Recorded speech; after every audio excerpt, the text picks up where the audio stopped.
It's time for today's face-off on Fox Soul. Challengers Quan LX and Big Angry Adams, ready to go blow by blow on those hot topics. Face-off on Fox Soul starts right now.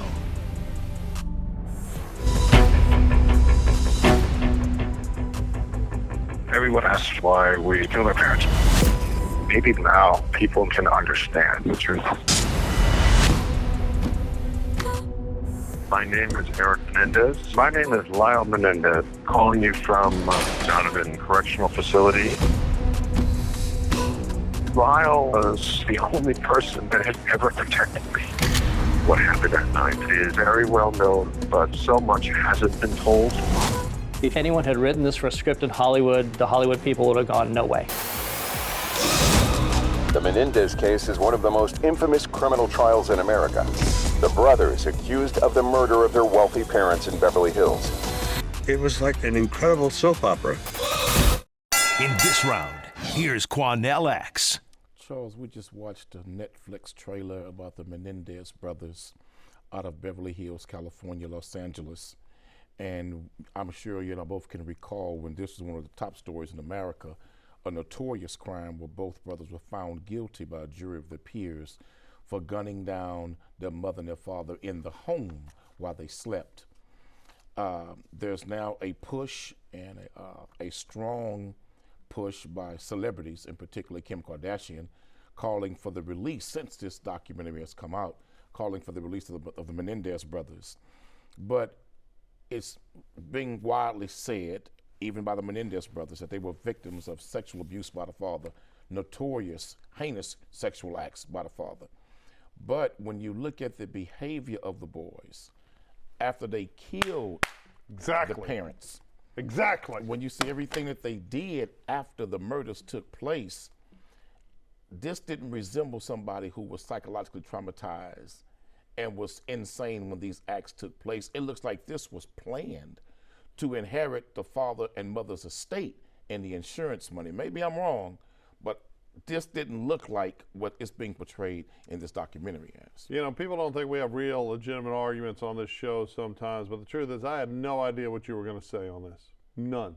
You know, they tell us the topics, we discuss some topics, you know, we both agreed that this is something that needed to be talking about, but I just assumed that you were going to take Kim Kardashian so unfairly. Right? Now, Kim Kardashian has tried to get herself involved. She took what was called the baby bar, which is this little test you take to excuse you sitting for the real bar without going to law school, because she don't want to jump through the hoops. I know I've met her once. She seems to be a very delightfully nice person who is famous for being famous. But she has exhibited several times. So she played a key role in getting a 16-year-old who was sentenced to life, Centoya Brown, in Tennessee. And that was a good thing. Well, let's talk about that. There was a lot of things said about the man that she murdered that may or may not have been true. But one thing was clearly established, that he was shot to death while he was sleeping, but at close range, by Centoya Brown. After having sex with a child. Well, no, actually. After having sex with a child. There was actually no evidence that the two ever had sex. That's not what she said. Okay, again, I'm going to tie this up. But you had this groundswell of celebrities, right? But Centoya Brown was also 16. She was being controlled by a pimp, and she did a lot of good work while she was locked up, and she's on parole, right? I think there was a good argument for clemency there. I don't think you had to go as far as to make unsubstantiated, because the family of the victim got no attention from the press. They're not celebrities, but they took great issue, as did members of the prosecution team. Let's talk about Adnan Syed in Baltimore. You had a whole podcast, so it's Serial, that was dedicated, and then they came ambiguous at the end. A embattled prosecutor in Maryland, she tried to use this and freed Adnan to try to get her some good press. But the evidence is overwhelming that this man executed his girlfriend for breaking up with him, right? So what you see sometimes is this snowball of celebrity that just want to get the attention, right? Oh, I helped free an innocent accused. But the problem is, you need to put more effort into making sure the person you're claiming are innocent or justified was actually innocent or justified. Because lawyers come up with all kind of crap, right? I practiced criminal law for 2 decades, very, very good at it, right? And I didn't do a lot of appellate work, But when you've got somebody convicted and you're trying to find some way to get them out, you're not supposed to contrive stuff. You're not supposed to make up stuff. And they do all the time. But people are going to say whatever the hell. A defendant, you go to the prison, you're going to listen to a whole bunch of liars tell you either how they never did it or they were justified in doing it. And you look at these two preppy Beverly Hills looking like they should be running around at Beverly Hills 90210. And that's what they were doing. Yeah, and they were living it up, driving around Big time. in a sports cars and acting like buying Ferraris. Right. I thought it was a 911. No, they bought a Ferrari too. Probably both, right? But these guys, and they didn't just kill their dad. Kill their mama too. They executed their mother, right? I guess the argument is going to be she knew. Right? There was nothing to support these allegations. And why does Netflix get behind it? Clicks, views. It's this whole and good. We want things like the Innocent Project fighting to free innocent people and fighting to get clemency for people that deserve clemency. Right? But what we don't want is a groundswell of barely educated in the law or not at all in kids' case, making arguments that the gullible are going to believe. These two boys had a jury of their peers for sure. Right. And these two boys had the best defense that money could buy. So we can't pretend like they had ineffective counsel. Right. We can't pretend like these were just some defendants who were poor and fighting a system that has an unlimited budget. They couldn't fight back. They told multiple lies after lie after lie after lie. Who's to say now they're telling the truth? Right, and that's the thing. When there's no one to push back on. The DA can't speak for themselves. There's no argument. There's no forensic evidence. They ain't gonna go CSI nothing, right? These are two guys desperately grasping for a reason not to die in prison. And then you have celebrities who just want the spotlight and the attention they're about to be released. Of doing so. I don't disagree. They're about to be released. I think they're going to get out. Did you see the DA? What is it, Gascon? Gascon, Mr. He ain't never found a criminal he didn't love. George Gascon. He pretty much said it last week. He supports them being released. Well, they've been releasing murderers left and right. They use COVID as a reason to release so many violent criminals in California. Well, you and I both know that George Gascon that has led to an incredible amount of violent crime by those same people. But the state of California didn't have that same level of mercy for Stanley Tookie Williams. Okay, again. You can find plenty of people that spent life in prison back then. But now we've got George Gascon, who changed San Francisco. He was responsible for the criminal justice reform in San Francisco that drove the quality of life for law-abiding citizens off a cliff. And then he went down to L.A., and the idiots down there elected him. And now, look, if you're a 17-year-old and you commit a brutal murder, his rules have to be tried as a juvenile no matter what. But I'm still, Gascon's an idiot. Suspicious. They should die in prison. They're liars. I'm still suspicious of the Menendez Brothers story, though. Yeah, because they're monsters.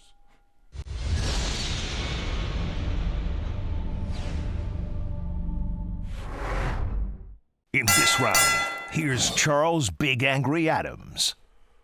Quanell, Janice Smalls Combs, Sean P. Diddy Combs' mother, has released a statement in support of her son through her lawyer, decrying the public response to the horrifying allegations and other evidence that's been released. And let's go over that statement. She begins, "I come to you today as a mother that is devastated and profoundly saddened by the allegations made against my son.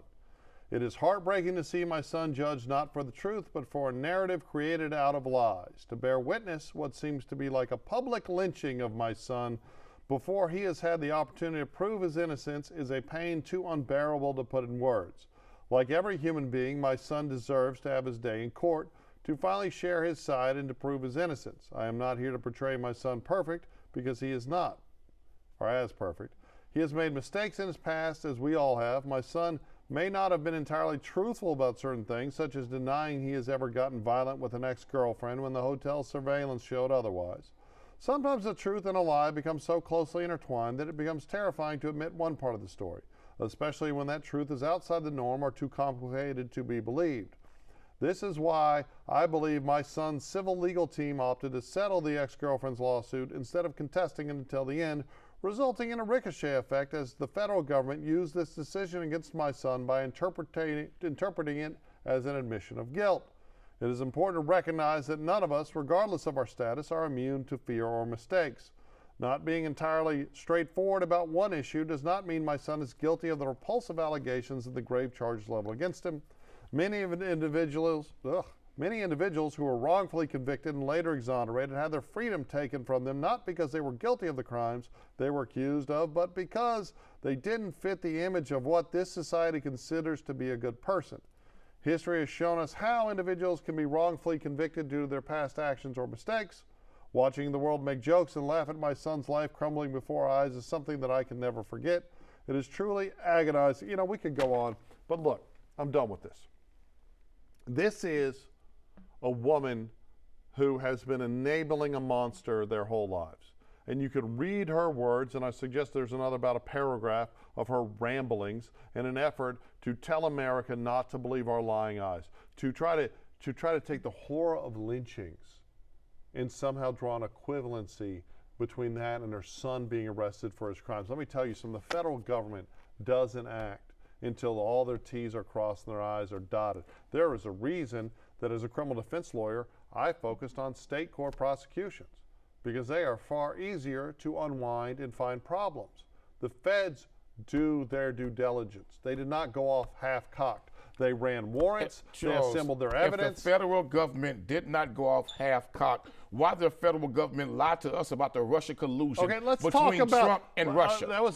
Secondly, why, if the federal government did not make mistakes and they were not so corrupt, why they did to John Gotti Jr. what they did to him just to prosecute because they hated his father so much?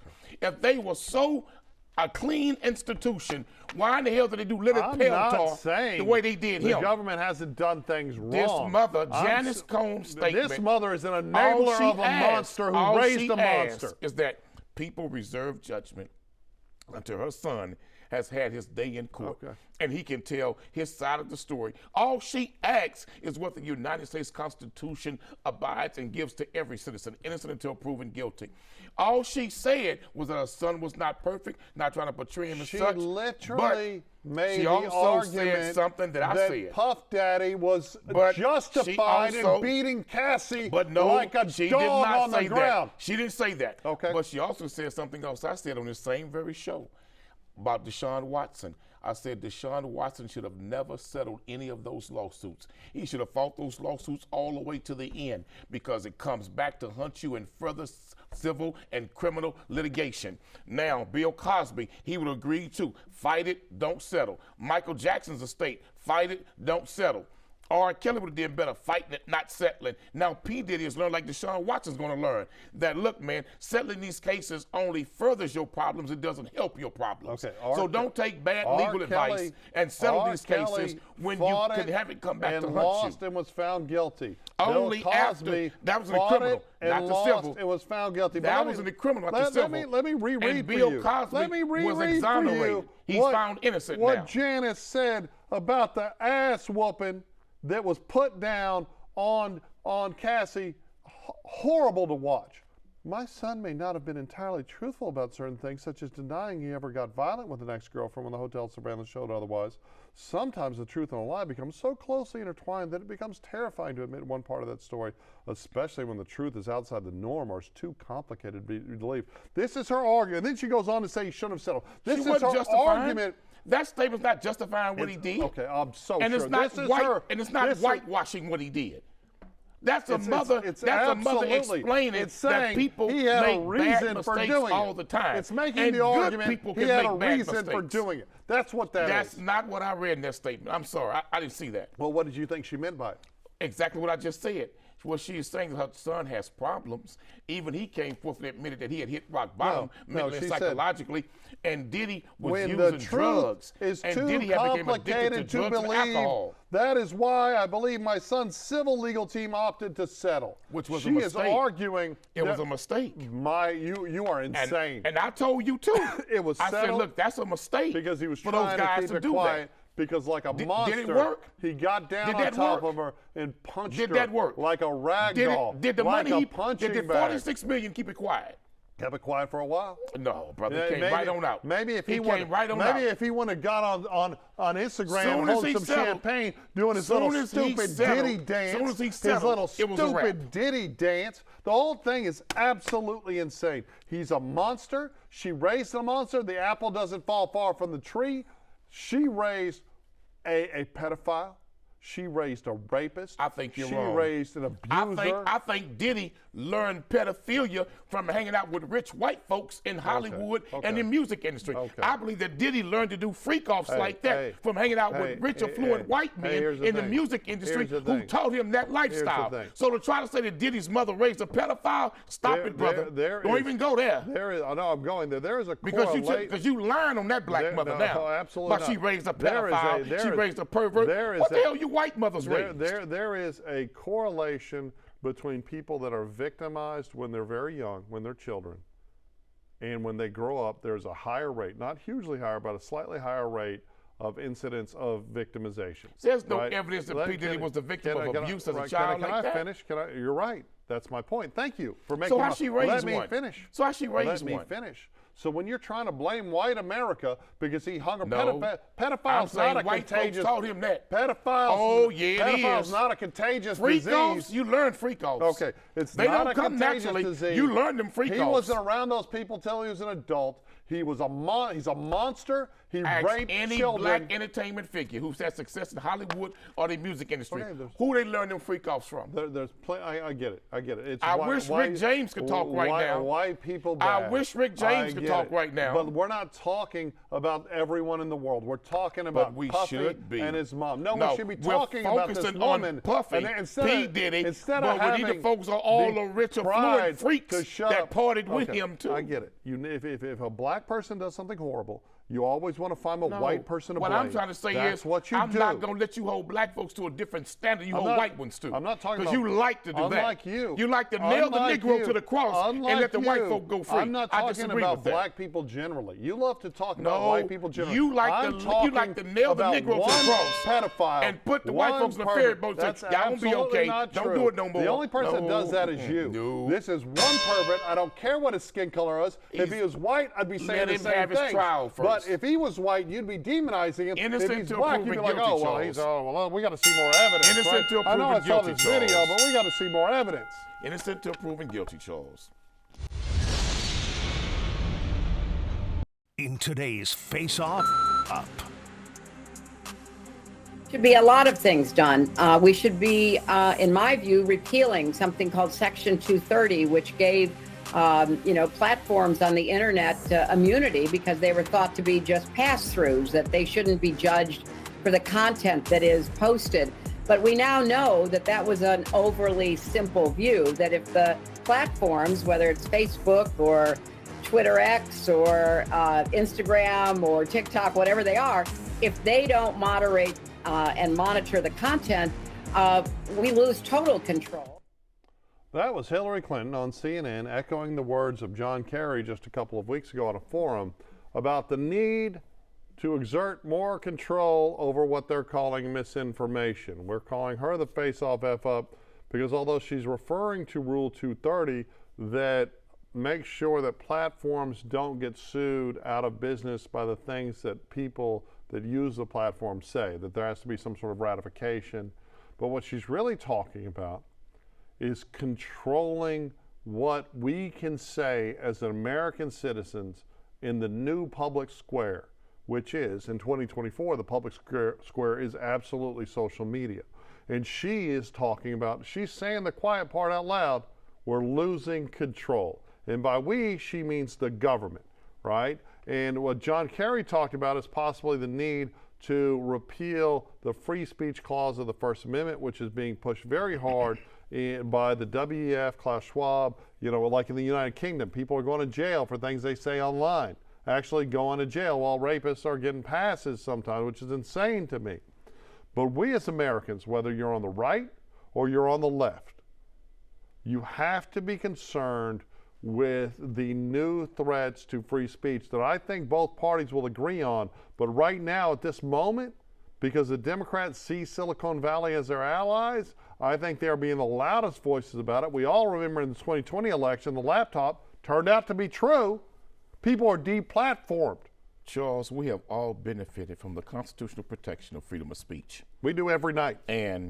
But I have to be honest with you, when you look at some of the material that's coming across the web, that's flowing on social media platforms, a lot of that material is extremely dangerous, and it's extremely How do you mean false. dangerous? How do you mean? I mean, if you don't protect the worst speech, you protect no speech. I don't Let me like give an threats of example. violence Let me give an or example. fire in a crowded theater. Let me give an Everything example. beyond that, we have to fight for. You got men like Alex Jones who denied that the school shooting ever took place. Okay, That was a big old hoax. And he got sued. But wait, with civil liability. But wait a minute. Doesn't need to go to jail for it. I'm giving examples. I'm not Okay. saying jail.